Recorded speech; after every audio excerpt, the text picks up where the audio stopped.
The autumn rain pelted against the windows of the grand estate as Christopher Wellington sat in his study, reviewing documents that seemed to blur together in the lamplight. At 57, he carried himself with the dignity expected of a man of his position, though the weight of recent months had begun to show in the lines around his eyes. His marriage to Catherine had been the subject of public fascination for over 2 decades, a union that had weathered storms and emerged stronger, or so everyone believed. Christopher had always prided himself on being a man of routine. Every morning at 6:30, he would wake, review the day's schedule, and join Catherine for breakfast in the sunroom. Their conversations had become predictable over the years, discussions about their charitable foundations, upcoming social events, and the occasional mention of their children from previous relationships. It was a comfortable existence, built on mutual respect and shared responsibilities. Catherine, at 52, remained as elegant as the day they met. Her blonde hair, now touched with silver, was always perfectly styled, and her wardrobe reflected her status as one of the most photographed women in their social circle. She had a way of making everyone feel important when she spoke to them, a skill that had served her well in their public life. Yet lately, Christopher noticed small changes in her behavior, moments when she seemed distant, times when she would excuse herself to take phone calls in private. The first sign that something was amiss came on a Tuesday evening in October. Christopher had returned home earlier than expected from a business meeting that had been cut short. As he entered the house, he could hear Catherine's voice coming from the conservatory, speaking in hushed tones. He paused, not wanting to interrupt what seemed like an important conversation, but something about her tone made him listen more carefully. "I know it's difficult," Catherine was saying, "but we have to be patient. These things take time, and we can't rush it." There was a pause, and then she continued, "He doesn't suspect anything yet, but we have to be careful. If he finds out before we're ready, everything we've worked for could be ruined." Christopher felt a chill run down his spine. Who was Catherine talking to, and what didn't he know about? He stood frozen in the hallway, torn between confronting her immediately and trying to understand more about what he had just heard. The conversation ended abruptly with Catherine saying, "I have to go. He's probably home by now." When Christopher entered the conservatory moments later, Catherine was calmly watering her orchids, her phone nowhere to be seen. She greeted him with her usual warm smile and asked about his day, but he couldn't shake the feeling that something fundamental had shifted. That night, as they sat together reading before bed, Christopher found himself studying his wife's face, searching for clues about the conversation he had overheard. The next few days passed in a strange fog of normalcy. Catherine continued her usual activities, her morning yoga sessions, lunch with friends, and evening charity committee calls. But Christopher began to notice patterns he had previously overlooked. Catherine's phone, which used to sit casually on tables and counters, was now always in her possession. She would step out of rooms to answer calls, and her explanations for her absences became increasingly vague. Christopher had never been a suspicious man, but the seed of doubt that had been planted was beginning to grow. He found himself paying closer attention to Catherine's schedule, noting discrepancies between what she told him and what he observed. When she said she was having lunch with her friend Margaret, Christopher happened to see Margaret at the club that same afternoon, alone. When Catherine mentioned a charity meeting that would run late, Christopher drove by the building to find it dark and empty. The turning point came on a rainy Thursday morning in November. Catherine had left early for what she called a breakfast meeting with the museum board, but she had forgotten her phone on the kitchen counter. Christopher stared at the device for several minutes, wrestling with his conscience.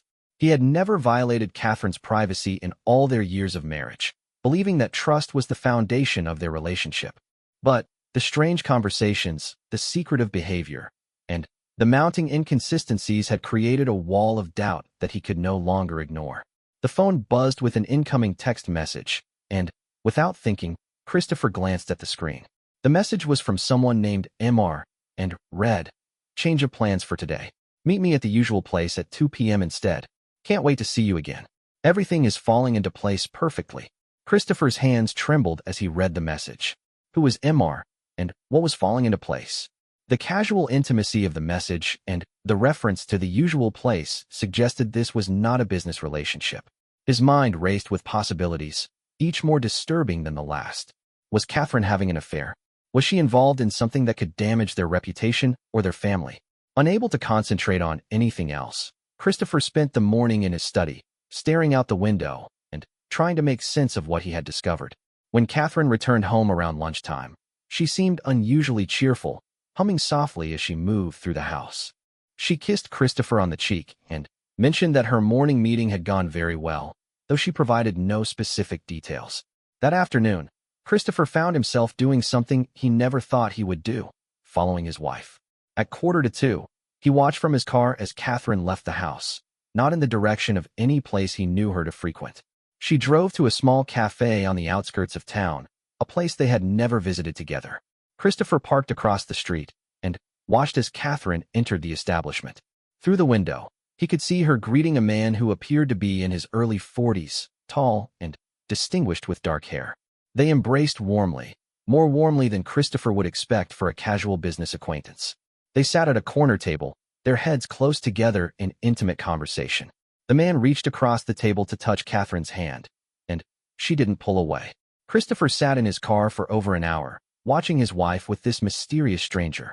Their body language spoke of familiarity and comfort, of shared secrets and hidden understanding. When they finally stood to leave, the man kissed Catherine on both cheeks, his hands lingering on her shoulders in a way that made Christopher's stomach turn. The drive home was a blur of emotions: anger, betrayal, confusion, and a deep sadness that seemed to settle in his chest like a physical weight. How long had this been going on? Who was this man? And what did he want with Catherine? More importantly, what did this mean for their marriage, their family, and their life together? That evening, Catherine seemed to glow with an energy that Christopher hadn't seen in years. She was animated during dinner, talking about plans for the upcoming holiday season and her ideas for renovating the guest wing of the house. Christopher found himself studying her face, looking for signs of guilt or deception, but Catherine appeared genuinely happy and relaxed. After dinner, as they settled in the living room with their evening tea, Christopher finally gathered the courage to probe gently. "You seem particularly cheerful today," he said, trying to keep his voice casual. "Your meeting must have gone very well." Catherine's smile faltered for just a moment before returning to full brightness. "Oh yes, very productive. We're making excellent progress on the project." She didn't elaborate further, and when Christopher asked what project she was referring to, she waved her hand dismissively and said it was still in the early stages. That night, Christopher lay awake listening to Catherine's steady breathing beside him. The woman he had loved and trusted for over 20 years suddenly felt like a stranger. Every shared memory now seemed suspect, every moment of happiness tainted by the possibility that it had all been built on lies. He thought about confronting her directly, but something held him back. Perhaps it was fear of what he might learn, or perhaps it was the hope that there was an innocent explanation for everything he had witnessed. Over the next week, Christopher began to pay closer attention to details he had previously ignored. He noticed that Catherine had started wearing perfume more often, a subtle fragrance that he didn't recognize. She had also begun taking more care with her appearance, spending extra time on her hair and makeup even for casual outings. Her phone, which she now guarded jealously, buzzed constantly with messages that she would read with a secretive smile before quickly deleting them. The most troubling change was in their physical relationship. Catherine, who had always been affectionate and warm, seemed distant even when she was trying to appear normal. Their conversations became stilted, filled with long pauses and careful words. Christopher felt as though he was living with an actress playing the role of his wife, delivering lines she had rehearsed but didn't truly feel. Christopher began to document Catherine's activities, not out of malice, but out of a desperate need to understand what was happening to his marriage. He noted the times she left the house, the explanations she gave for her absences, and the changes in her mood and behavior. A pattern began to emerge. Catherine was happiest after her mysterious outings, most distant when she had to spend extended time at home with Christopher.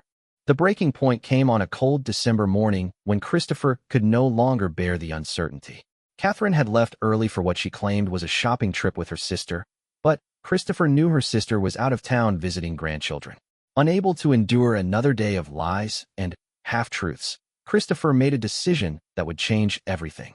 He drove to the cafe where he had seen Catherine with the mysterious man, hoping to gather more information about their relationship. The owner, a friendly woman in her 60s, recognized him immediately and mentioned how lovely it was to see Catherine so happy lately. When Christopher expressed confusion, the woman explained that Catherine had been coming to the cafe regularly for months, always with the same gentleman who seemed to make her laugh like a schoolgirl. The woman's casual revelation hit Christopher like a physical blow. Months. This had been going on for months, and everyone in this small community seemed to know about it except him. He thanked the woman and left quickly, his mind reeling with the implications of what he had learned. As Christopher drove home through the winter landscape, he realized that his marriage as he had known it was already over.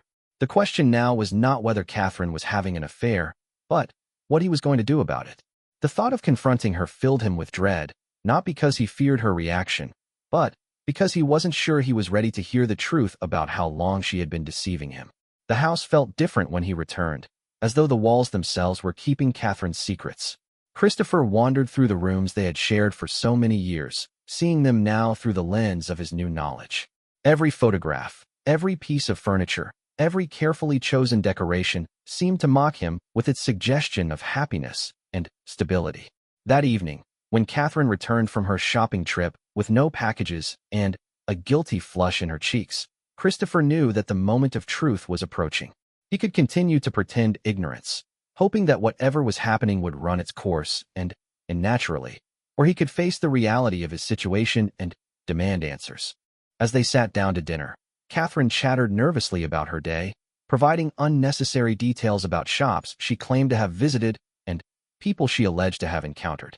Christopher listened with growing certainty that every word was a carefully constructed lie, designed to maintain the illusion that their marriage was still intact. The foundation of trust that had supported their relationship for over 2 decades had crumbled completely, leaving Christopher to wonder if anything about their life together had been real. As he looked across the table at the woman he had loved and trusted above all others, he realized that tomorrow would bring a conversation that would either save their marriage or destroy it completely. The weight of Catherine's deception settled over the dinner table like a suffocating blanket, and Christopher knew that he could not spend another night living in the shadow of her lies. Whatever the cost, whatever the consequences, the truth had to come to light. The question was whether their marriage was strong enough to survive it, or whether Catherine's secret would shatter everything they had built together in an instant. The morning after Christopher's discovery at the cafe dawned gray and cold, matching the storm brewing inside him. He had barely slept, tossing and turning as his mind replayed every conversation, every suspicious moment, every lie Catherine had told him over the past months. When he finally gave up on sleep at 5:30, he found Catherine's side of the bed empty and cold, as if she had left hours ago. Christopher found Catherine in the kitchen, already dressed and sipping coffee while scrolling through her phone with an intensity that made his stomach clench. She looked up when he entered, and for a moment, he thought he saw guilt flash across her features before she arranged her face into a bright smile. "You're up early," she said, her voice artificially cheerful. "I was just checking my schedule for the day. I have a busy morning ahead of me." Christopher poured himself coffee with hands that trembled slightly. "Another charity meeting?" he asked, unable to keep the edge from his voice. Catherine's smile faltered. "Actually, yes. The foundation is planning a major fundraising event for next spring, and there are so many details to coordinate." She stood quickly, gathering her things. "I should get going. These meetings always run longer than expected." As Christopher watched his wife hurry toward the door, he made a decision that would change everything. "Catherine," he called out, his voice sharp enough to stop her in her tracks. "We need to talk." She turned slowly, and Christopher could see the fear in her eyes, carefully masked but unmistakably present. "Of course, darling. But can it wait until this evening? I'm already running late. And you know how Margaret gets when people aren't punctual." "Margaret is in Switzerland visiting her grandchildren," Christopher said quietly. "She has been for the past week." The color drained from Catherine's face, and for several long seconds, the only sound in the kitchen was the ticking of the antique clock on the wall. Catherine's mouth opened and closed like a fish gasping for air, and Christopher could see her mind racing, searching for another lie, another excuse, another way to avoid the conversation they both knew was coming. I don't know what you mean," Catherine finally managed, but her voice was weak and unconvincing. Christopher set down his coffee cup with deliberate care. "I know about the cafe, Catherine. I know about the man you've been meeting. I know about the months of lies and secret phone calls and mysterious absences." His voice remained calm, but beneath the surface, a lifetime of hurt and betrayal was threatening to boil over. Catherine sank into a chair as if her legs could no longer support her. Her carefully constructed facade crumbled completely, leaving behind a woman who looked older and more fragile than Christopher had ever seen her. Tears began to stream down her cheeks, and when she finally spoke, her voice was barely a whisper. "How long have you known?" The question hung in the air between them like a sword waiting to fall. Christopher studied his wife's face, searching for any sign of the woman he had fallen in love with all those years ago. What he saw instead was a stranger wearing Catherine's features, someone capable of deception on a scale he had never imagined possible. "I started suspecting something weeks ago," Christopher said, settling into the chair across from her. "But it wasn't until yesterday, when I spoke to the woman who owns the cafe, that I understood the full scope of your activities." Catherine flinched at his choice of words. "Christopher, please let me explain. It's not what you think. It's not what it looks like." "Then, tell me what it is," Christopher said, his voice still eerily calm. "Tell me who this man is, and why you've been lying to me for months. Tell me why our entire marriage has become a performance for your benefit." Catherine wrapped her arms around herself as if she were cold. "His name is Marcus," she began, then stopped, seeming to struggle with how much to reveal. "Marcus Richardson. We knew each other a long time ago, before I met you."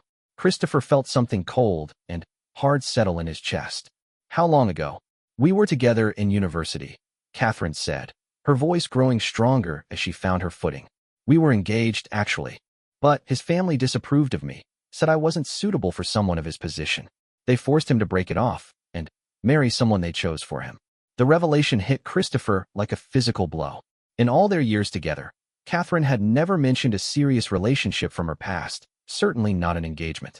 "And now he's back," Christopher said, the pieces beginning to fall into place. Catherine nodded miserably. "His wife died 2 years ago. Cancer. When he reached out to me 6 months ago, I thought it was just to reconnect as old friends. But then we started meeting, and all those old feelings came rushing back." 6 months, Christopher repeated, his calm facade beginning to crack. "You've been carrying on with your former fiancé for 6 months, and I'm just finding out about it now." "It's not what you think," Catherine said desperately. "We haven't. We're not having an affair, not in the way you mean.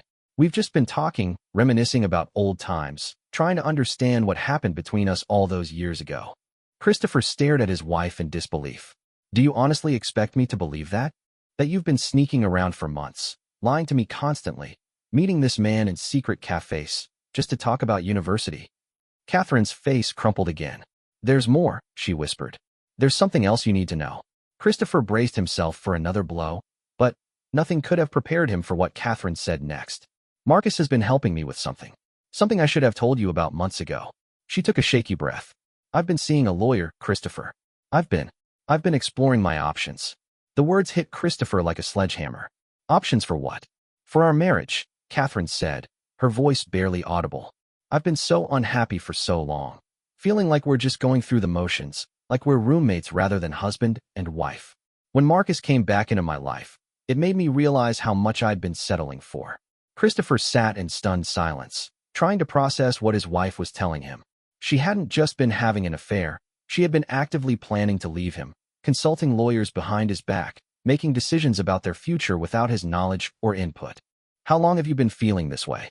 Christopher asked, his voice hoarse with emotion. Catherine looked down at her hands. "Years," she admitted. "Maybe even decades. We've been living separate lives for so long, Christopher. When was the last time we had a real conversation about anything that mattered? When was the last time you looked at me and really saw me, not just the woman who manages your social calendar and hosts your dinner parties?"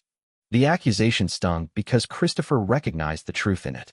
Their marriage had become comfortable, predictable, safe, but perhaps not particularly fulfilling for either of them. Still, the fact that Catherine had been making plans to end their marriage while continuing to share his bed and his life felt like a betrayal beyond forgiveness. "So this has all been what? An elaborate charade while you figured out how to leave me?" Christopher asked, anger finally beginning to seep into his voice. "No," Catherine said quickly. "I haven't made any decisions yet. The lawyer was just helping me understand what my options would be if things continued as they have been." "And Marcus? What role does he play in your options?" Catherine was quiet for so long that Christopher thought she wasn't going to answer.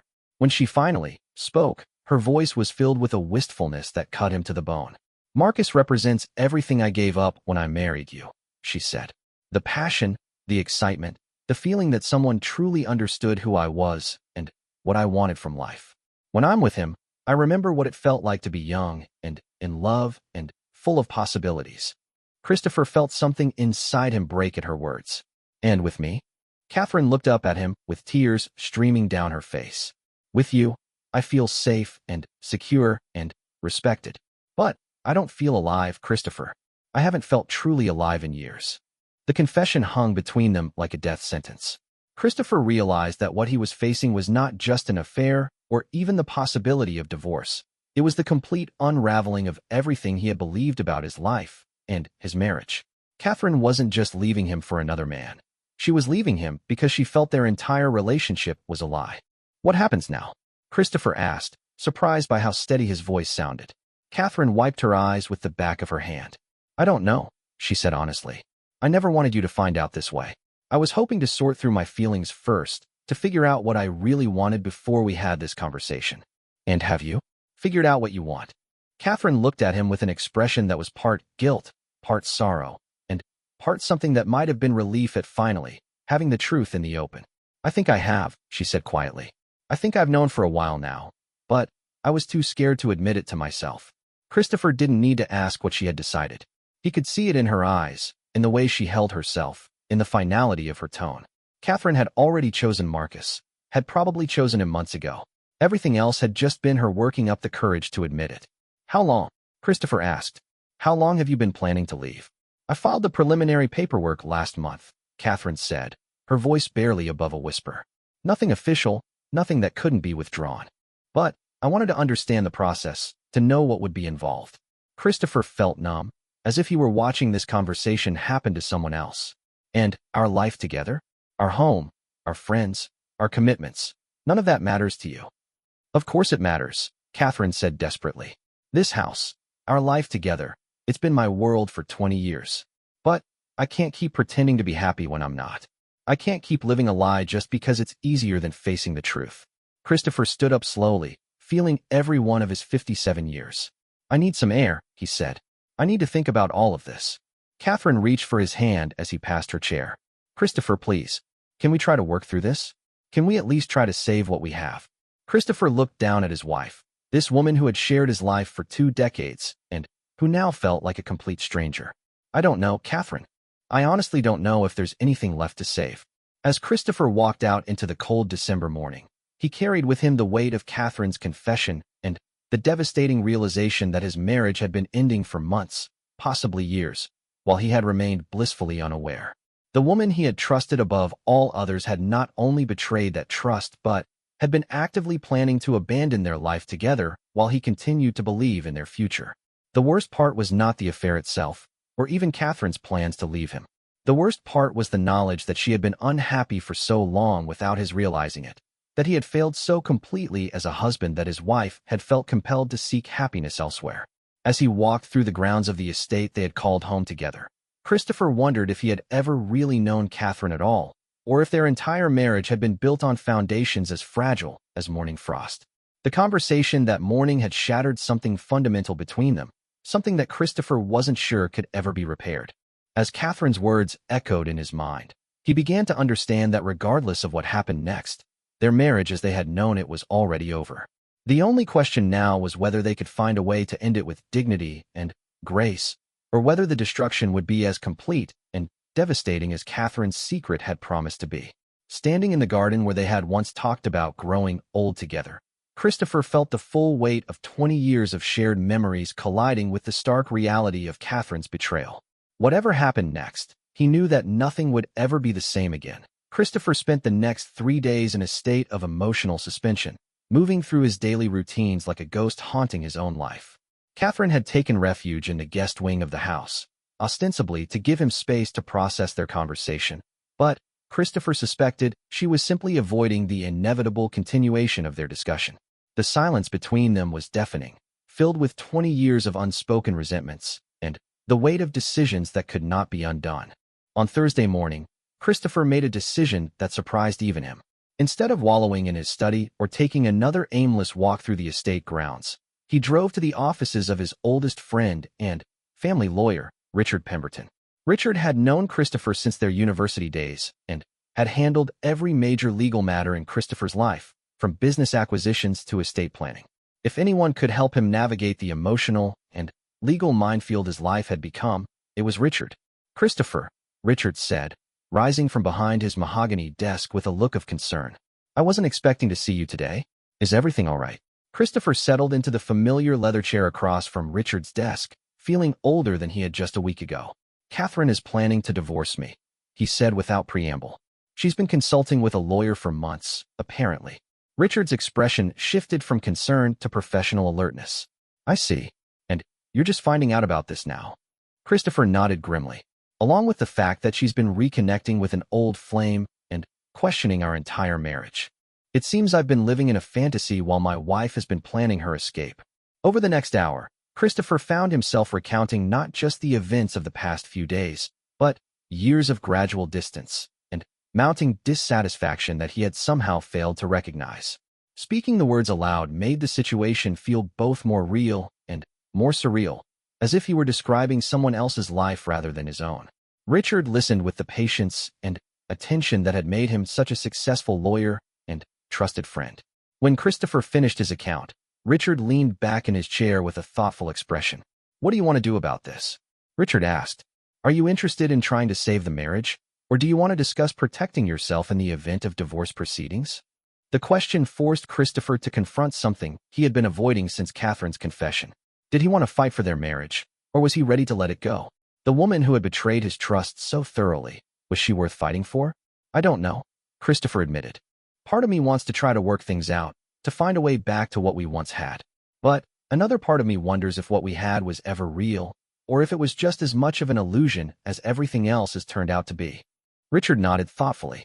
"In my experience, marriages can survive infidelity and even serious breaches of trust, but only if both parties are genuinely committed to rebuilding. From what you've told me, Catherine has been emotionally checked out for some time. The question is whether she's willing to check back in." That afternoon, Christopher returned home to find Catherine in the conservatory, tending to her orchids with unusual intensity. She looked up when he entered, and he could see the question in her eyes, a mixture of hope and dread that reflected his own emotional state. "We need to finish our conversation," Christopher said, settling into the wicker chair across from her workbench. Catherine set down her watering can and turned to face him fully. "Yes," she said simply. "We do. I've been thinking about what you said," Christopher began. "About feeling alive, about Marcus representing possibilities you gave up when you married me. And I have to ask you something, Catherine. Do you remember why you married me in the first place?" The question seemed to catch Catherine off guard. She was quiet for a long moment, and Christopher could see her thinking, really thinking, about their early days together. "I married you because you were kind," she said finally. "Because you treated me like I mattered, like my opinions and feelings were important. Because you offered me stability and security after years of uncertainty." She paused, her voice growing softer. "And because I thought I loved you." The past tense didn't escape Christopher's notice. "Thought." Catherine looked down at her hands. "I did love you, Christopher. I still do in many ways. But I think what I felt for you is different from what I felt for Marcus. With Marcus, it was passion and excitement and the kind of overwhelming emotion that makes you feel like you can't breathe. With you, it was comfort and partnership and the feeling that we could build something lasting together. And now I wonder if I settled for the safe choice instead of following my heart," Catherine said, her voice barely above a whisper. "I wonder if I cheated both of us out of the kind of marriage we deserved by choosing security over passion." Christopher felt a flash of anger at her words. "So our entire marriage has been you settling? 20 years of my life have been your consolation prize." "That's not what I meant," Catherine said quickly. "Our marriage hasn't been a lie, Christopher. We've had good years, happy times. We've built a life together that many people would envy. But, lately, I felt like we've been living parallel lives rather than sharing one life together." Christopher couldn't argue with that assessment. When had they stopped talking about their dreams and started only discussing logistics? When had they stopped reaching for each other in bed and started maintaining separate sides of the mattress like territorial boundaries? What would it take? Christopher asked suddenly. If we were going to try to save this marriage, what would it take from both of us? Catherine looked surprised by the question. "You'd be willing to try?" After everything I've told you, after all the lies and the betrayal? I don't know, Christopher said honestly. But I think we owe it to 20 years of history to at least explore the possibility before we throw it all away. Catherine was quiet for a long time, and when she finally spoke, her voice was filled with uncertainty. It would mean Marcus would have to be completely out of my life. No contact, no meetings, no possibility of a future together. And could you do that? I don't know, Catherine admitted. Being with him again has awakened feelings I thought were dead and buried. It's reminded me of who I used to be before I became the person I thought I needed to be. Christopher felt his heart sink at her honesty. And what about us? What would we need to change to make this work? Catherine looked at him with an expression that was both tender and sad. We need to remember how to be vulnerable with each other. We need to find ways to bring passion and excitement back into our relationship. We need to stop being polite strangers sharing a house and start being intimate partners sharing a life. Is that possible? After all this time, after everything that's happened? I don't know, Catherine said again. But if we're going to try, it would have to start with complete honesty.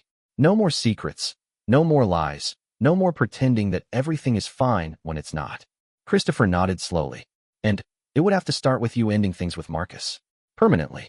Catherine's face crumpled at his words, and Christopher could see the pain his demand caused her. You're asking me to give up my last chance at the kind of love I've always dreamed of. I'm asking you to choose between the marriage we have and the fantasy you're chasing, Christopher said firmly. I can't compete with a memory or an idealized version of what might have been. If you want to try to save our marriage, it has to be a real choice, not a backup plan. The weight of the decision hung heavy in the air between them. Christopher could see Catherine struggling with the choice he had forced her to make, and, for a moment, he wondered if he was being fair. But he also knew that half measures and compromises wouldn't save their marriage.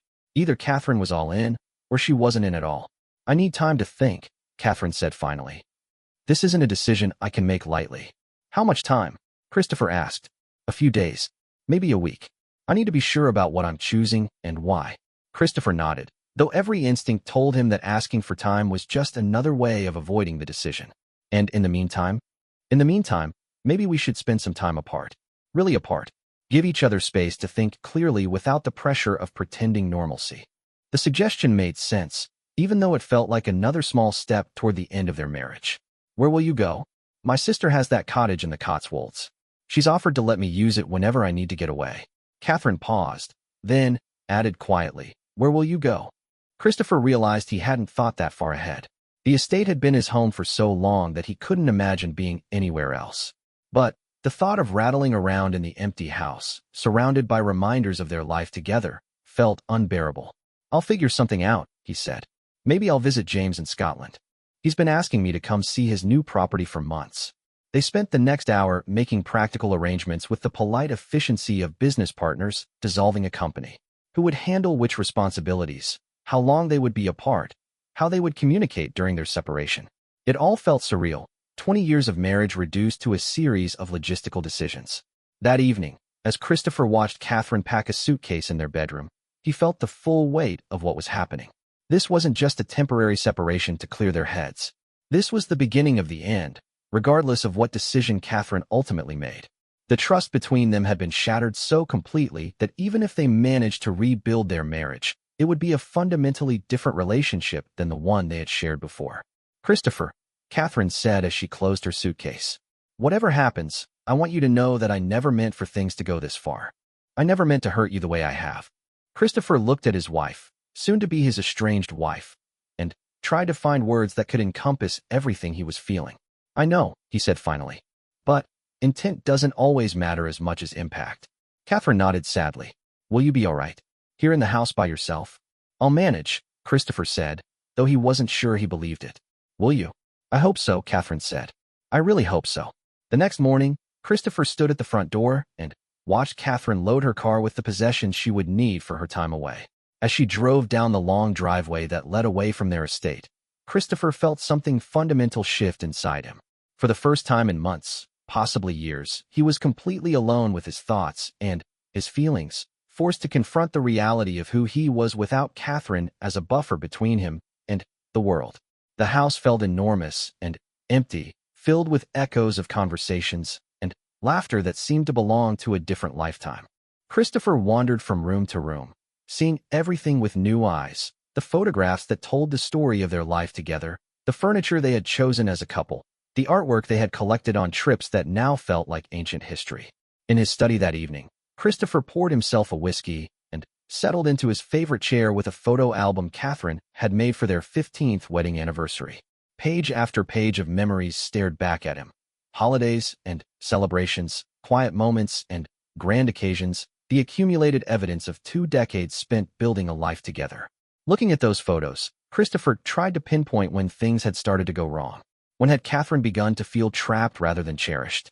When had he stopped seeing her as the vibrant, complex woman he had fallen in love with, and started seeing her simply as his wife, a fixture in his life rather than the center of it? The questions had no easy answers, and Christopher suspected they never would. All he knew for certain was that the woman in those photographs, laughing and radiant and genuinely happy, had been slowly disappearing over the years, replaced by someone going through the motions of contentment while her heart searched elsewhere for fulfillment. As Christopher sat alone in his study, surrounded by the artifacts of his marriage and the weight of an uncertain future, he realized that regardless of what Catherine decided, his life would never be the same. The comfortable certainties that had defined his existence had been swept away, leaving him to rebuild not just his marriage, but his entire sense of who he was and what he wanted from the years that remained to him. The separation that was meant to provide clarity had only underscored how much they had lost, and how much work would be required to find their way back to each other, if such a journey was even possible anymore. The week of separation stretched into 2, then 3, with only brief, carefully worded text messages passing between Christopher and Catherine. She was taking time to reflect at her sister's cottage, while he had indeed gone to visit his friend James in Scotland, though the Highland air and whiskey-fueled conversations provided little clarity about his crumbling marriage. Christopher returned to the estate on a gray January morning to find the house exactly as he had left it, pristine, silent, and achingly empty. The housekeeper had maintained everything perfectly in his absence, but the lack of Catherine's presence was palpable in every room. Her coffee cup wasn't in the sink, her reading glasses weren't on the bedside table, her perfume didn't linger in the air. It was as if she had been systematically erased from their shared life. On his second day back, Christopher received a call that changed everything. It wasn't from Catherine, as he had hoped and dreaded in equal measure, but from Richard Pemberton. "I need to see you immediately," Richard said without preamble. "Can you come to my office this afternoon?" The urgency in his friend's voice sent a chill through Christopher. "What's happened? I'd rather discuss this in person. Can you be here by 3? Christopher spent the morning in a state of nervous anxiety, his mind conjuring increasingly dire scenarios. Had Catherine already filed for divorce? Had she made some legal move while he was away? When he arrived at Richard's office, his friend's grave expression confirmed that whatever news he had to share was serious. "Christopher, I received some information yesterday that I think you need to know about," Richard began, gesturing for him to sit down. "It concerns Catherine and this Marcus Richardson." Christopher felt his stomach drop. "What kind of information?" Richard opened a folder on his desk and pulled out several documents. "I had a colleague do some discreet inquiries into Mr. Richardson's background. What we found is troubling." The next 30 minutes felt like a nightmare as Richard methodically laid out what his investigation had uncovered. Marcus Richardson was not the successful businessman Catherine believed him to be. His wife hadn't died of cancer 2 years ago. She had committed suicide after discovering that Marcus had embezzled nearly £2 million from his family's investment firm to cover gambling debts. He had been quietly forced out of the company by his brothers, and was currently living under the threat of criminal charges that had only been avoided through family connections and the payment of substantial restitution. "He's been living in a rented flat in Manchester," Richard continued, his voice grim. "He lost the family estate, his cars, everything.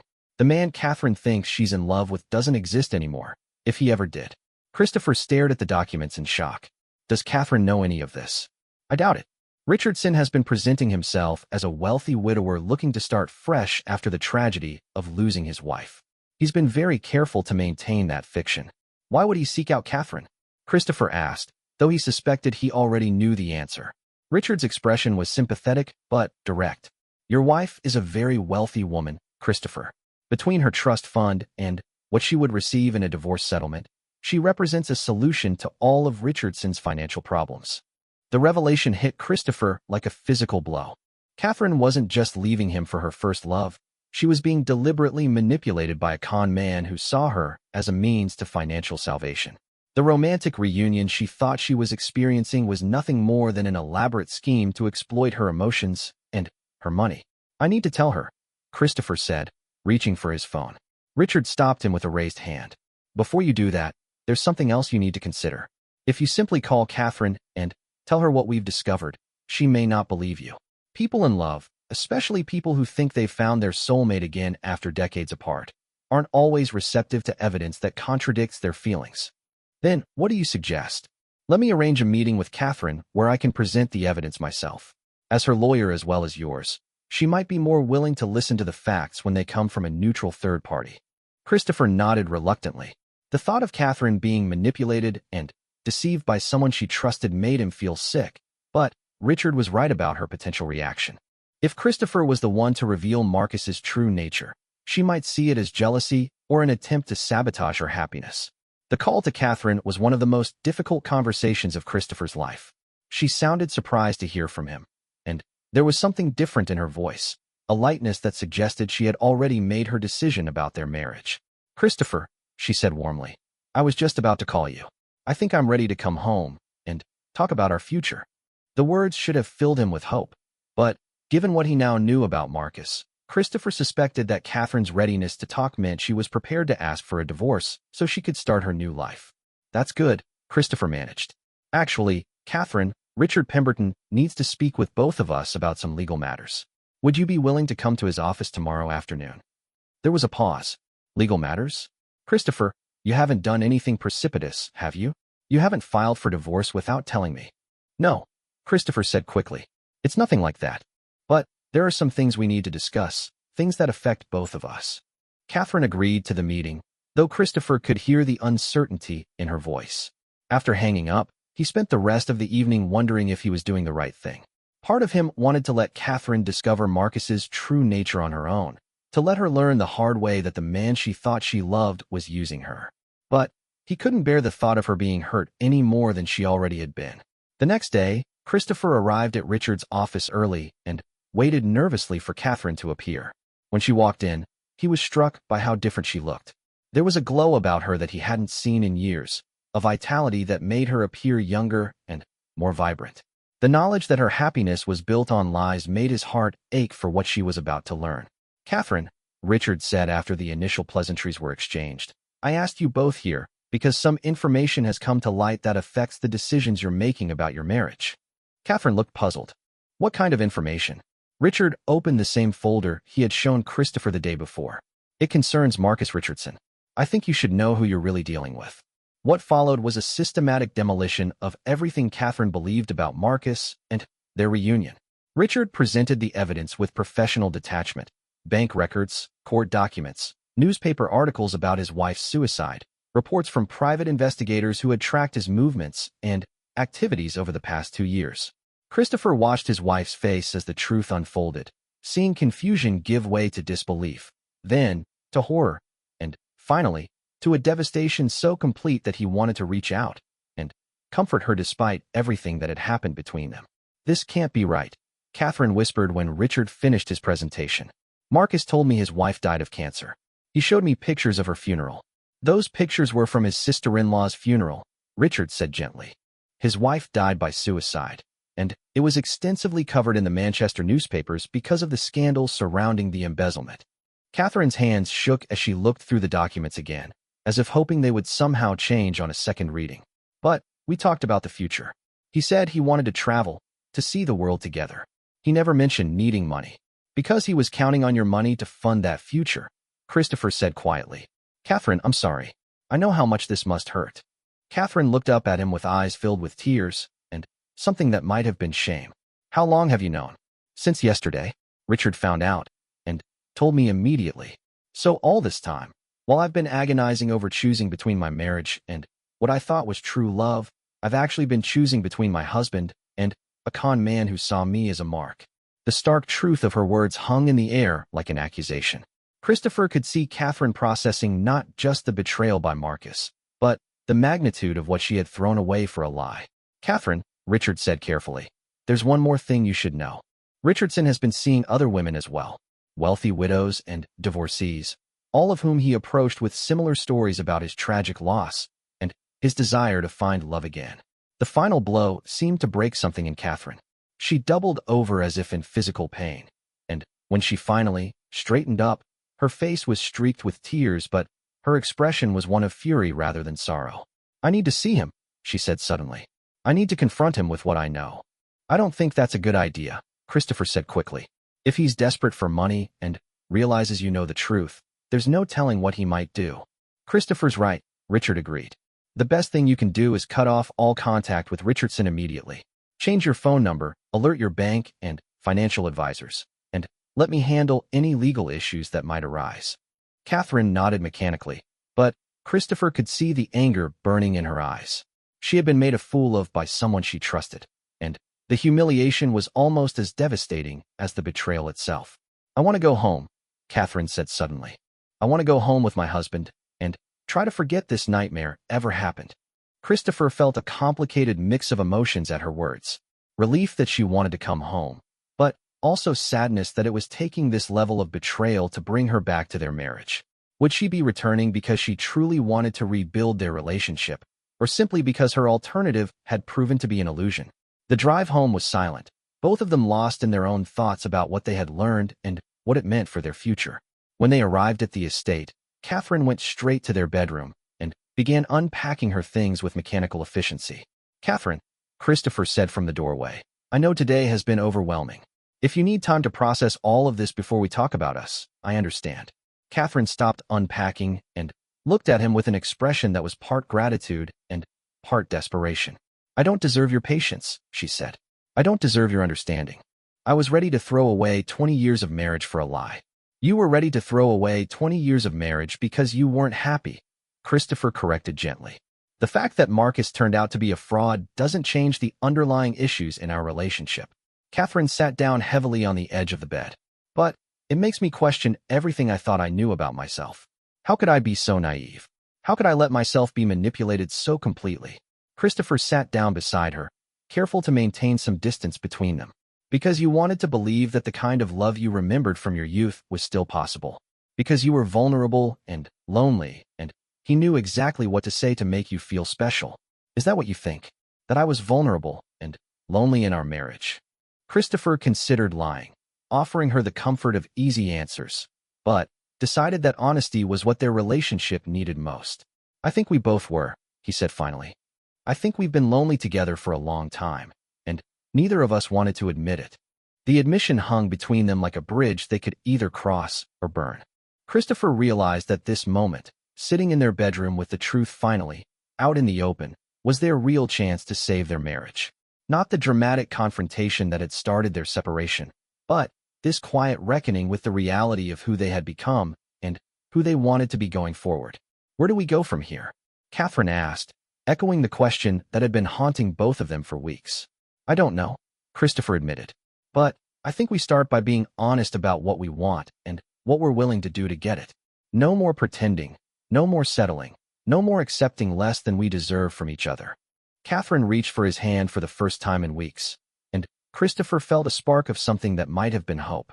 They had both been changed by the events of the past month, scarred but perhaps also strengthened by the knowledge that their marriage was worth fighting for, even if it meant building something entirely new from the ashes of what they had lost. 6 months later, Christopher stood in the same conservatory where Catherine had shattered their world with her confession, but everything about the space felt different now.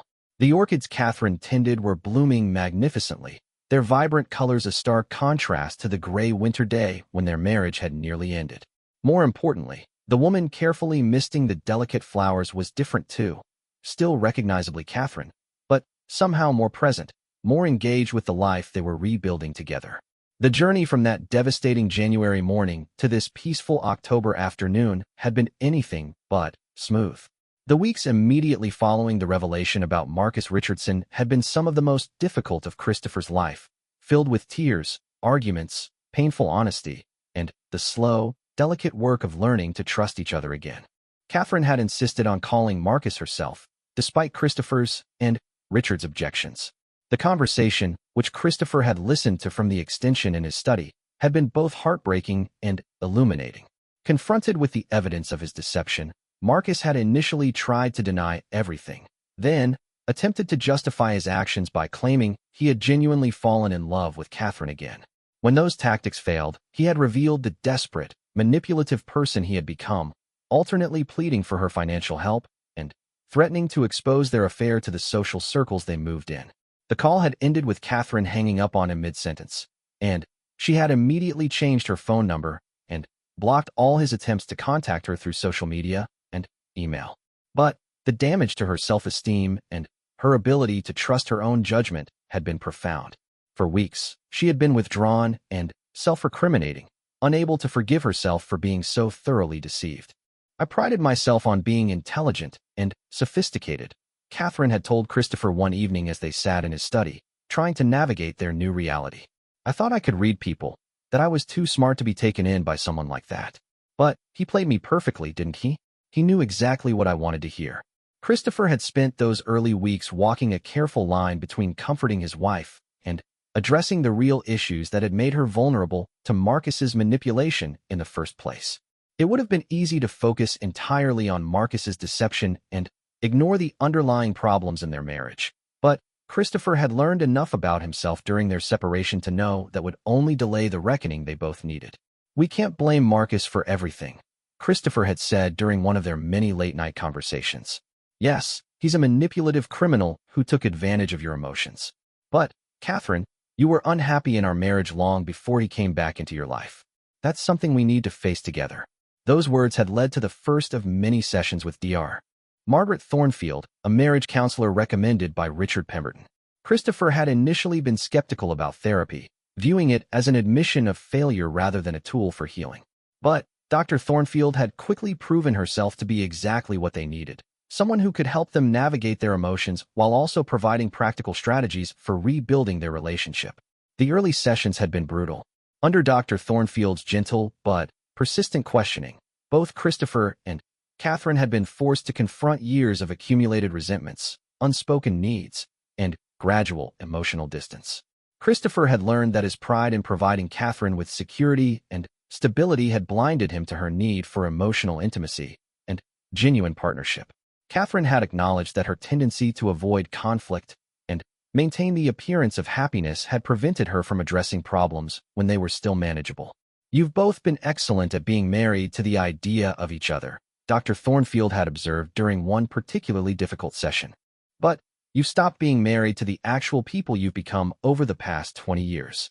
The breakthrough had come in late April, during a session where Dr. Thornfield had asked them to describe their ideal relationship without reference to their past or their current circumstances. As Christopher and Catherine had talked about what they truly wanted from a partnership, they had begun to recognize that their fundamental values and desires were still compatible, even if they had lost sight of that compatibility over the years. "I want to feel like we're building something together," Catherine had said, "not just managing separate lives that happen to intersect at dinner and social events. I want to feel like we're partners in creating a life that we're both excited about. I want to feel like Catherine trusts me with her real thoughts and feelings," Christopher had added. "Not just the polite, acceptable versions she thinks I want to hear. I want us to be honest with each other, even when it's difficult." From that foundation, they had begun the slow work of rebuilding their marriage on more solid ground. It had required changes from both of them that went far beyond simply recommitting to their relationship. Christopher had had to learn to be more emotionally available and less focused on solving problems rather than simply listening to them. Catherine had had to practice being direct about her needs and feelings instead of expecting Christopher to intuit them. The physical aspect of their relationship had been particularly challenging to navigate. The trust required for true intimacy had been severely damaged by Catherine's affair, and both of them had struggled with anger, hurt, and uncertainty about whether they could truly forgive and move forward. Dr. Thornfield had been invaluable in helping them understand that rebuilding physical intimacy was a process that required patience and communication rather than a simple return to their previous patterns. By summer, they had begun to see real progress. They had established new routines that prioritized spending time together, morning walks through the estate grounds, cooking dinner together twice a week, and Friday evening conversations where they could discuss anything that was bothering them without judgment or immediate problem solving. They had also made changes to their social life, stepping back from some of the more superficial commitments that had filled their calendar and focusing instead on relationships and activities that brought them genuine joy. One of the most significant changes had been Christopher's decision to involve Catherine more directly in his business interests. For years, he had kept his work life separate from their marriage, believing he was protecting Catherine from stress and boredom. But when he began sharing his challenges and decisions with her, he discovered that Catherine had valuable insights and a genuine interest in his professional world. Her involvement had not only strengthened their partnership, but had also given Catherine a sense of purpose and engagement that had been missing from her life. Catherine, for her part, had thrown herself into expanding their charitable foundation, transforming it from a largely social organization into a more substantive force for positive change.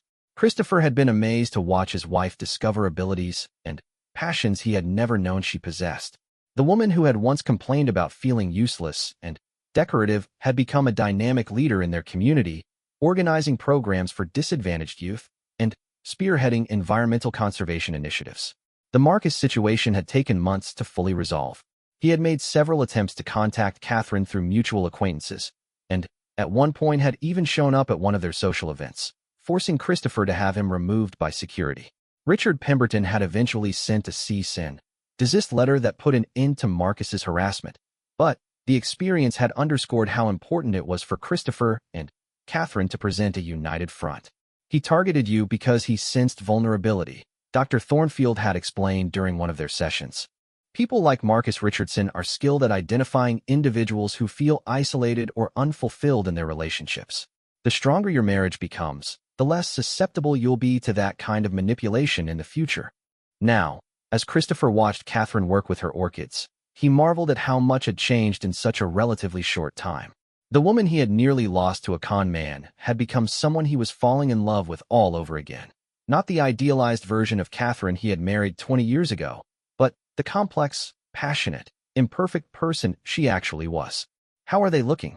Christopher asked, moving to stand beside his wife. Catherine smiled, a genuine expression of contentment that had become more common over the past few months. "Better than ever," she said. "I think the new fertilizer is making a real difference." Christopher understood that she wasn't just talking about the flowers. Their marriage, like Catherine's orchids, required constant attention, the right environment, and occasional adjustments to thrive. But, with proper care, it could produce something beautiful and lasting. Dr. Thornfield called this morning, Catherine said, setting down her misting bottle. She wanted to know if we're planning to continue with our monthly sessions or if we feel ready to transition to quarterly check-ins. Christopher considered the question. 6 months ago, he couldn't have imagined a week without professional guidance to help them navigate their relationship.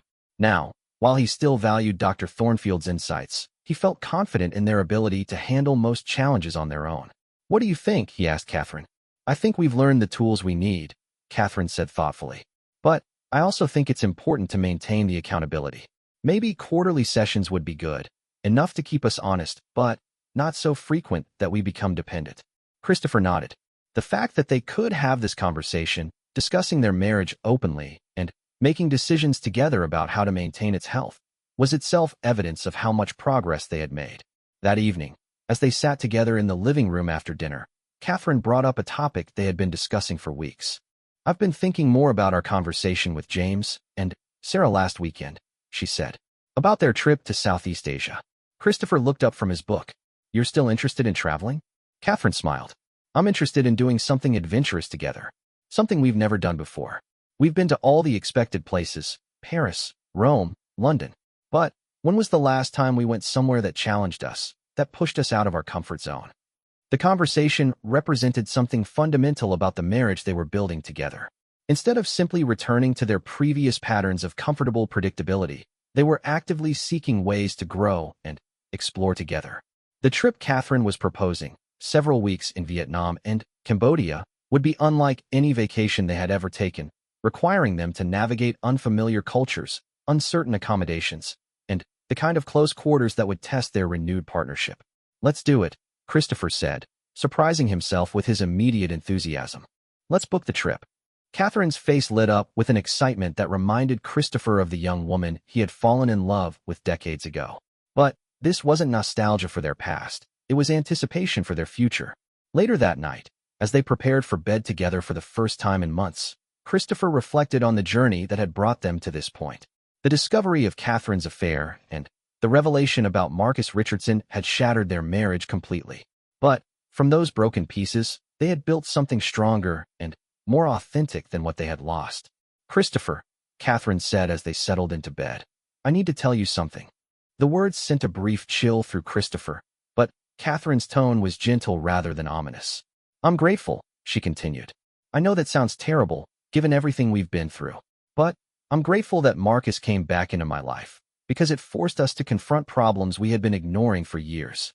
I'm grateful that you found out about the affair, because it meant we couldn't keep pretending everything was fine. And I'm grateful that you were willing to fight for our marriage instead of just walking away." Christopher reached for his wife's hand in the darkness. "I'm grateful too," he said. "Grateful that we learned the truth about Marcus before you made a decision you would have regretted for the rest of your life. Grateful that we found Dr. Thornfield and learned how to actually talk to each other. And grateful that we're both still here, still choosing each other every day." The crisis that had nearly destroyed their marriage had ultimately saved it by forcing them to build something new and better from the ruins of their complacency. As Christopher drifted off to sleep beside the woman who was both his wife of 20 years and his partner in this new adventure, he understood that their story wasn't ending. It was finally beginning in earnest. The secret that Catherine had hidden on her phone had indeed shattered their marriage in an instant. But sometimes, Christopher now realized, things needed to be completely broken before they could be properly repaired. And what they had rebuilt together was stronger, more honest, and more beautiful than anything they could have achieved by simply maintaining the illusion of perfection they had been living with for so many years. In the end, Marcus Richardson had done them both a favor, though not in the way he had intended. By trying to destroy their marriage for his own gain, he had forced them to discover what their relationship was truly worth, and to fight for it with everything they had.